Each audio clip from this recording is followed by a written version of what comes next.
वैऱ्याला ज्याची भीती न होता राजा छत्रपती, वैऱ्याला ज्याची भीती न होता राजा छत्रपती,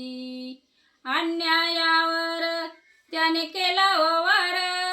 वीज चमकती त्याची अशी तलवार, अन्यायावर त्याने केला वार,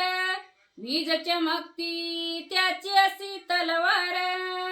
परिक्रमाने पावन झाली या देशाची माती, अहो परिक्रमाने पावन झाली या देशाची माती, अहो या देशाची माती, वैऱ्याला ज्याची भीती न होता राजा छत्रपती, वैऱ्याला ज्याची भीती न होता राजा छत्रपती, वैऱ्याला ज्याची भीती न होता राजा छत्रपती, अन्यायावर त्याने केला वार,